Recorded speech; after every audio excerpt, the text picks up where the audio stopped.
Hindi mawawala sa isip ko mukha mo. Ikaw ba talaga yan, Jezebel? Nagkakamali ba ako?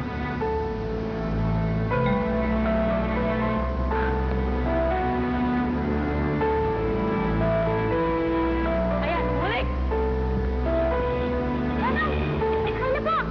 Oo nga po, pasakay niyo kami pero wala po kami pamasahe, ha? Sige, sakay na. Ano ba? Ay, wala kami pamasahe? Naku, ba't ba hindi natin sabihin? Para alam niya. Inusumbaya tayo sa jeep, wala tayo pamasahe, pinagtabuyan tayo eh. Ano? Eh, kuya, sakay na lang yun. Na, pogi! Oo nga, pogi mo. Sige na. Wala na kayo.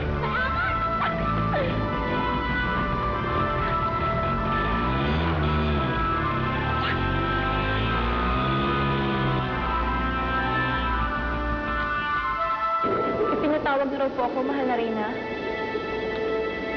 Hindi ko maaring palagpasin ang iyong kapalpakan, Arana. Mga kawal, itali na siya. Sandali. Anong gagawin ninyo sa kanya? Parurusahan.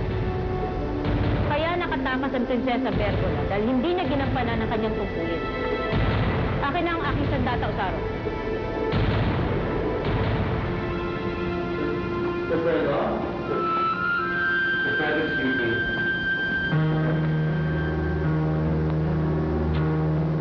Siya yung madali na harap si Alfredo. Oh my God, she's really pretty.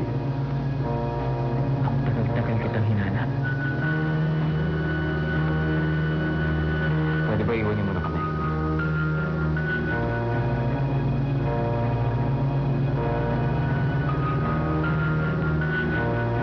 Naalala mo pa na ako ang namigtas sa'yo? Hindi ko makakalimutan na itsura mo. Mula nung una kita makita. Akala ko hindi na tayo magkikita eh. Hindi Jezebel ang totoo kong pangalan, kundi Cassandra. Cassandra.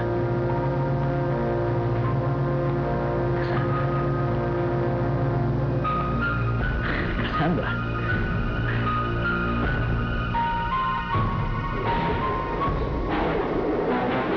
Sandali! Wala namang pagkakamali si Arana. Hindi ninyo siya masisisi kung ginusto man ni Prinsesa Bergola na pumanik sa lupa. Tumabi ka dyan, Erebus! Hindi ako makapapayag na saktan ninyo si Arana. Kapangahas ka? Ang lakas ng loob mong kalabanin ako. Usaro ko, usapin mo yung kapatid mo. Pumayos siya. Rebus, tumabi ka na dyan. Kung may kailangan kayong parusahan, ako na lang. Ako na lang ang saktan ninyo. Huwag na si Arana. Saan?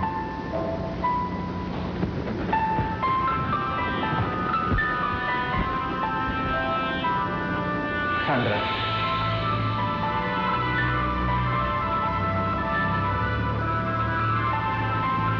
Teka, what are you doing? She's with me.